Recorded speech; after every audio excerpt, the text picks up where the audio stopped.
തുടർച്ചയായി 6 തവണ കേന്ദ്ര ബജറ്റ് അവതരിപ്പിക്കുന്ന ധനമന്ത്രി എന്ന റെക്കോർഡിന് ധനമന്ത്രി നിർമ്മല സീതാരാമൻ നാളെ അർഹയാകും. ഇന്ദിരാഗാന്ധിക്ക് ശേഷം ബഡ്ജറ്റ് അവതരിപ്പിച്ച വനിതാ ധനമന്ത്രിയാണ് നിർമ്മല സീതാരാമൻ. ലോക്സഭാ തെരഞ്ഞെടുപ്പ് മുന്നിൽ കണ്ടാകും ബജറ്റിലെ പ്രഖ്യാപനങ്ങൾ ഉണ്ടാവുക. പെട്ടിയിലെ പേപ്പറിൽ നിന്ന് ബഡ്ജറ്റിനെ ഡിജിറ്റലാക്കി മാറ്റിയത് നിർമ്മല സീതാരാമൻ ധനമന്ത്രിയായപ്പോഴാണ്. 2019 ചുവന്ന തുണിയിൽ പൊതിഞ്ഞ ടാബുമായി നിർമ്മല സീതാരാമൻ ചരിത്രമെഴുതി.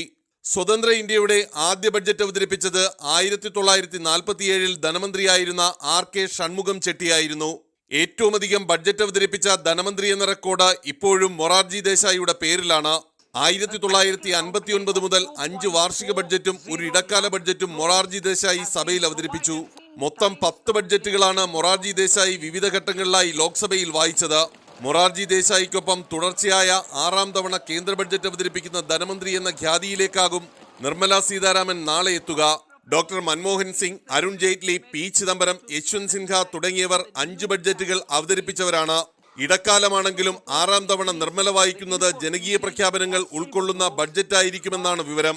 2024 ലോക്സഭാ തെരഞ്ഞെടുപ്പ് മുന്നിൽ കണ്ടാകും പ്രഖ്യാപനങ്ങൾ. യുവാക്കൾ, നിക്ഷേപകർ, കർഷകർ, സ്വയം തൊഴിൽ സംരംഭകർ തുടങ്ങി വിവിധ മേഖലകൾക്ക് പ്രതീക്ഷകൾ നൽകുന്ന പ്രഖ്യാപനങ്ങൾ ഇടക്കാല ബഡ്ജറ്റിൽ ഉൾക്കൊള്ളാനാണ് സാധ്യത.